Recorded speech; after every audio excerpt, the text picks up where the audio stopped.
Mutirifu yona gy'osinzidde ku bino togoberera. Very good morning, good afternoon, good evening kijja kusinzira budde kiwojja ku bino ng'ate ofuna update eno Fahadi abayingidde ku bino ng'ate gakunoonyeza nugako tusako naddala agabire gaguddewo mu bitundu by'eggwanga ebyenjawulo nterako ekigalo wansi awo gyagendawo obeere ng'ate osula endowooza yo ku ensonga nga bw'ogenda okubeera ng'ate oziwulira. Kakati no amawulire agava mu ggwanga lya America oluvannyuma lw'omukulu Abba Marcus okukwatibwa natebwa ku beyiro ya mutwalo gumu ogw'ensimbi z'eggwanga erya America ze milioni 37 ez'eggwanga lya Uganda. Nga bw'omanyi boza omusango mu ggwanga lya America bakwata ku mpapula zo ne babeera ng'ate munage bakuteerako omusango gwennyigwaza era wonawona woba ogenze oba kusaba mulimu oba kusaba kugenda mu ssomero kubeera ng'ate osoma munange emisango gino gibeerayo ku fayiro yo era ng'abantu bangi nnyo bamaliriza obulamu bwabwe bwonoonese anti bamaliriza tebasobola kubeera ng'ate bakola emirimu egy'enjawulo sako n'okubeera ng'ate baddayo ku masomero. So amawulire agava mu ggwanga lya America akadde kano genfuna omukulu Abba Marcus mbu agenda kubeera ng'ate akomawo mu ggwanga lya Uganda okubeera ng'ate yeesootinga tekina kubeera ng'ate kitegereka oba agenda kukomawo amaladdeyo oba agenda mu nsi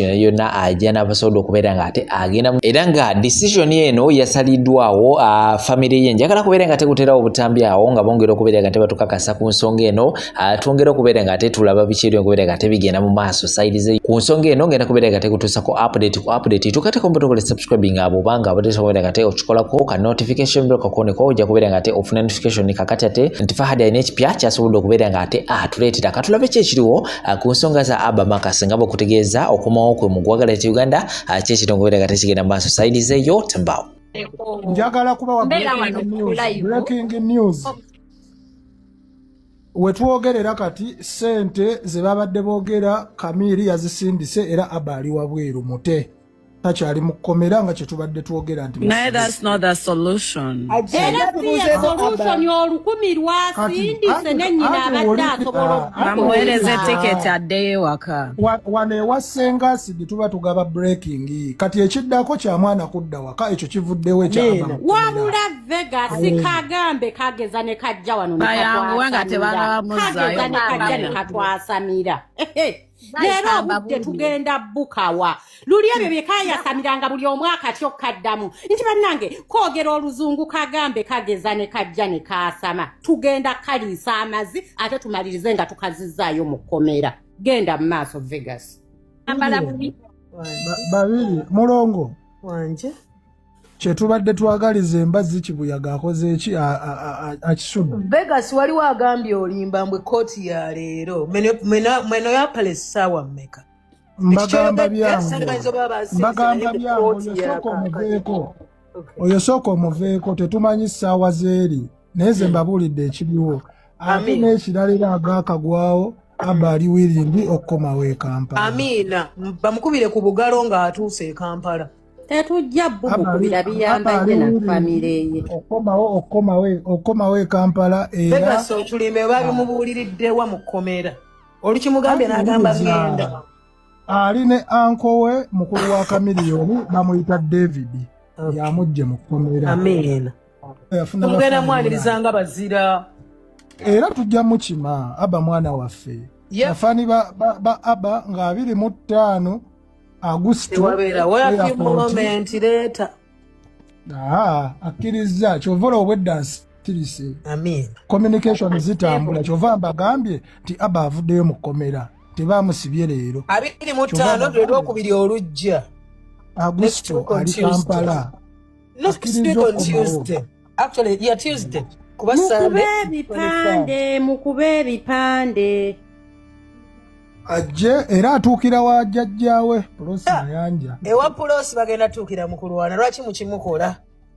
Anti gy'alaga kubanga ewa Pulosi kulwana agenda Kongo. Omwana oyo baalimusuusereza aluwa eri baba mama baba taaluwa mu bakyoli ne bamuleeta mpolampola nga ate n'ekirala jjajjaawe tamuyinaako obuzibu yakimanyi oyo mwana muto bw'aba yasobola okukuza Kamiri n'akuza Palaso n'akuza Wizo n'akuza Eke ono muzzukulu jjajja Pulosi twamulabye wali ng'atunuulira abaana ba Magi jjajja Pulosi mukambwe anti era abo abaana beetaagamu jjajja bw'atyo waba yasobola okukuza ba superstar we batyo kati ono ate naye jjajja alabika si mwangu naye jjajja bamugamba si mwangu olaba akuza abaana abo nga tebali naye oluposi balina embale ne bakula abaana abo balalu wabula bannaye Vegas weeyogeza okumanya weeyogeza kaakati otunnyonnyola bannange n'akuza bano kweyo famire ani aliko akweyagaza be bakuba abakazi be batomera bannaabwe be beemenya emigulu be bademerera okujjanjaba embalabe neziwona buli kimu Zaina toli celebrity naye nawe bbaawo akukubye enfunda nnyingi just because tetumanya Zaina omanyi by'oyitamu Vegas okwasama kwenjasama waliwo omuntu asobola okunteekako oluyi ati oli mulaavu bakukubira mulaavu omuntu akukubira mulaavu ne mukeera ku makya n'akuwa caayi ndageza kukola video eno mu dakiika emu oba bbiri. This is Abba Marcus Mayanja, 20-year-old Tata we Jose Chameleon, very popular musician okuva Uganda mwenna mumumanyi. Abba right now bamusibye on allegations of assault. Now, sigenda kwogera just ku Abba, ngenda kwogera ku what Abba represents. Many years ago, I did videos on parenting in the diaspora. Ngezako kunyonyera abazadde the danger that is in this country, America. Abantu abamu kumwe aboogera on Abba's situation. Mu reporting bye mulaba, but when you start to give analysis, you really don't understand because one, you don't have lived experience. Number two, this is the topic that tuyogera konyo. Just like me, just like Abba, abana abajja mu US at a young age in their early teens struggle so much, but nobody really talks about. Abba is not unique. You might look at Abba Nolo's Antino Embeda, this situation here unique. It's not unique.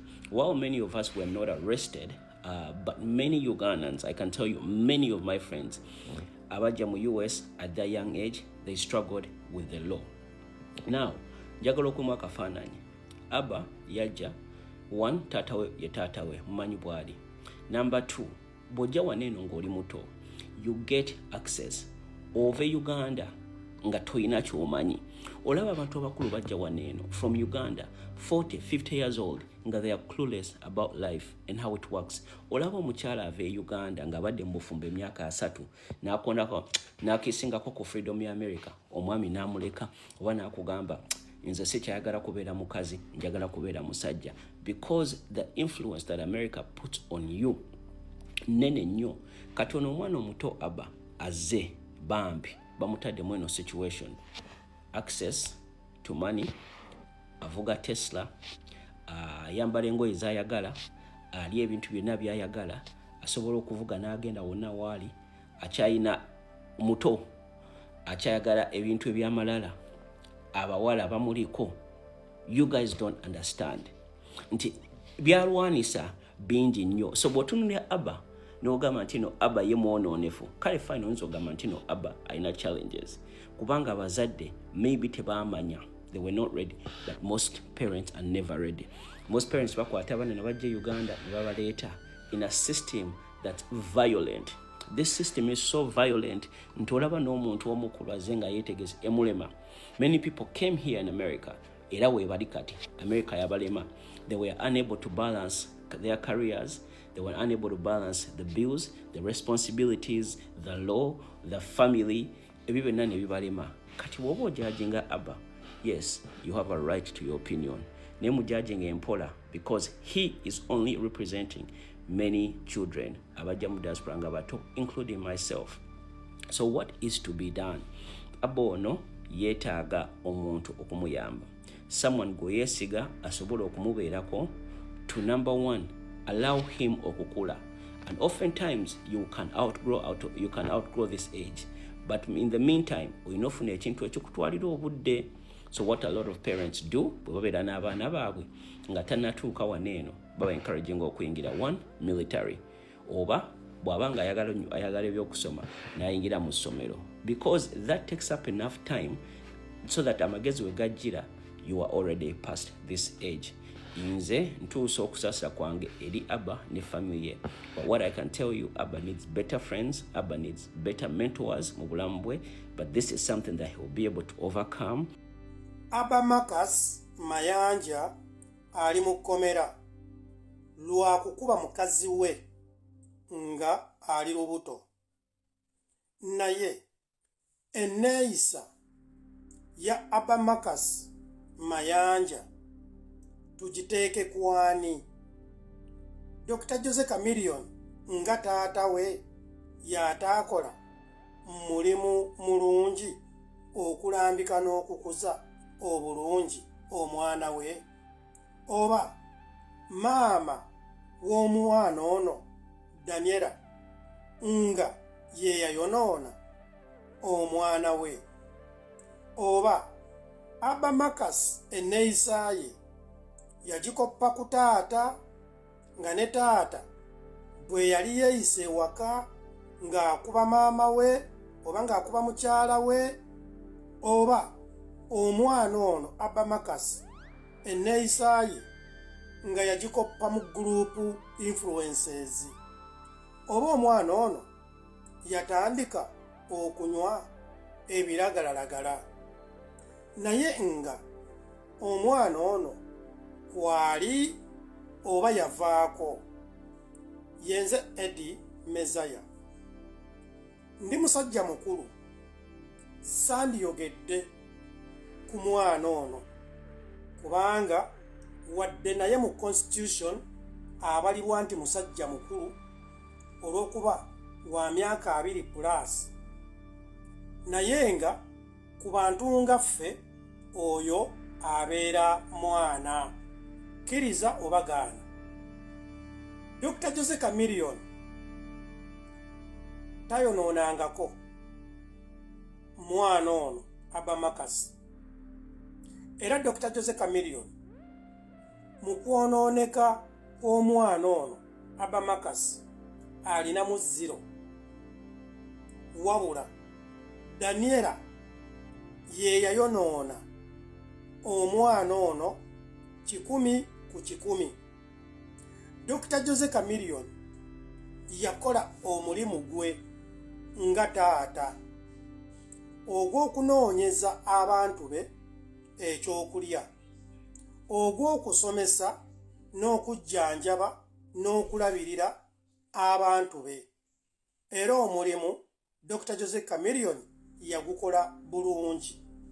Naye nga maama Daniela eyasigalanga ewaka, eyasigazanga abaana, nga Dr. Jose Chameleone ali mu kutawuka mu kunoonya ensimbi eziyimirizaawo famire, maama yakola mulimu ki?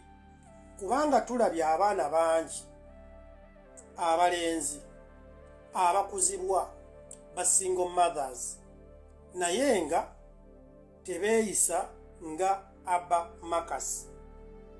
Kitegeeza obunafu bwa Daniela essaawa zino bw'ali mu kukungula nga buyita mu mutabani we.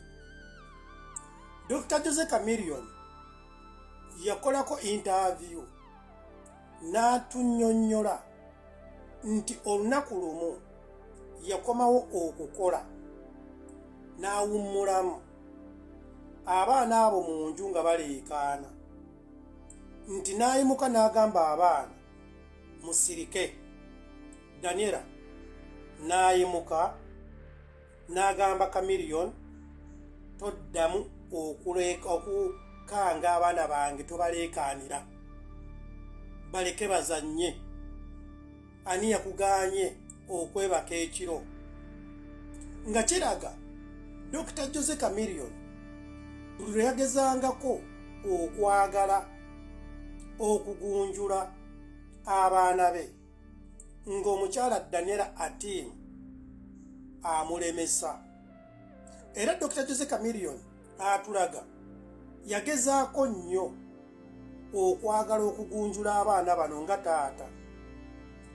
Daniela ekyo ng'akitwalanga assault, nti Chameleone atuntuza abaana, naye ng'ate Chameleone yali akola mulimu gwe nga taata ayagaliza abaana be.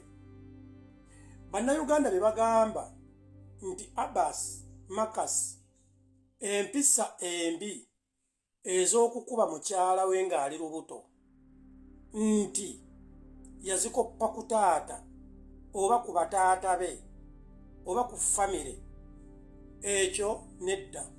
kubanga tulabye nga omutamiivu azadde Reverand, oba tulabye nga omwavu azadde omugagga, tulabye nga amaka omutabeerangako wadde ka diguri waliwo omwana asomye n'akutula enjegere ezo. Kitegeeza nti obunafu bw'omuntu tosobola kubuteeka ku muntu mulala.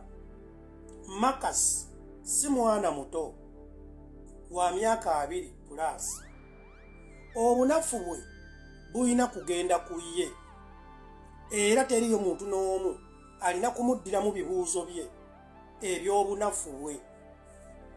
Bannayuganda, kyenjogerako mukitegeere nti Dr. Jose Chameleone yatwala omwana ono mu masomero amalungi era n'amusasulira buli kyalowooza ekirungi.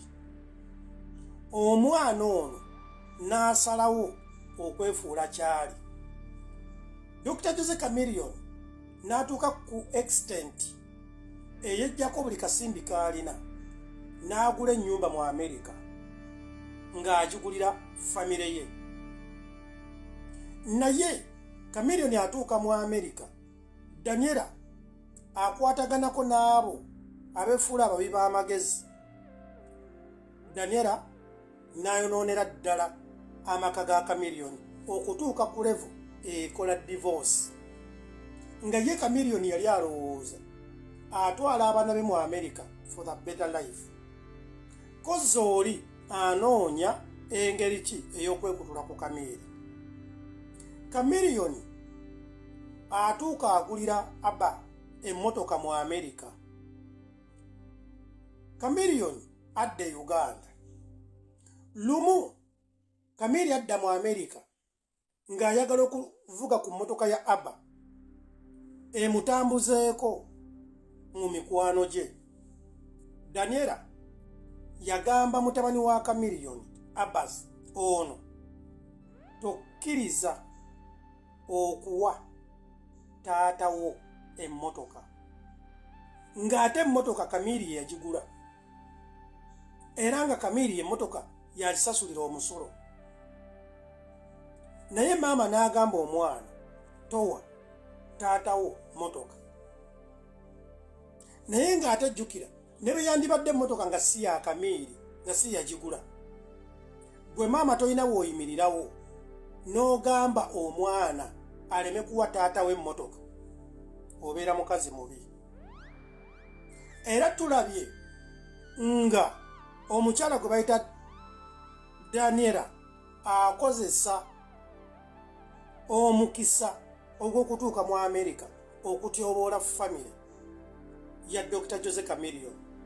Twamulaba ng'atyoboola maama wa Chameleone era ne tumulaba nga yeegattiddwako omusajja ono gwe bayita Abba Marcus, mwe gwe muyita omwana. Era omusajja ono Abba n'akozesa ebigambo ebiri hash eri famire eya Dr. Jose Chameleone, maama wa Chameleone. Kitegeeza nti omwana ono omukisa alina mutono eri abafamire ya Chameleone okumubeererawo, that is okumukansolinga, okumubuulirira oyiyandiddeya oba okulumwa wamu naye nga mmemba wa famire olw'enneeyisa eyatondebwawo maama gwe bayita Daniela. Era Daniela avunaanyizibwa 100 ku nneeyisa embi ey'omwana ono gwe bayita Abba Marcus. Yes or no? Omukyala Daniela era maama wa Abba Marcus, ffenna bannayuganda tusobola okukubamu akafaananyi ku mukyalo ono nti omukyalo ono munnayuganda, naye oli bw'abuuza nti waggwanga ki, abamu bamuyita mu Lugwala, abamu bagamba amuyitale, abamu kwegamba alimu emisaayi gye tutamanyi. Kiyinza okuba nga ye omusaayi ogugwe nga bwe gutyo bwe gulina okweyisa, naye kizibu nnyo era ebiseera ebisinga abakyala bafuna obuzibu bungi nnyo mu kukuza abaana abalenzi, whereby abaana abalenzi bawulira nnyo nga bawulira ku ddoboozi lya taata, ndowooza n'abaana abawala. Era nze ndowooza nti Daniela mu kulinnya mu Amerika oba okugenda mu Amerika yandi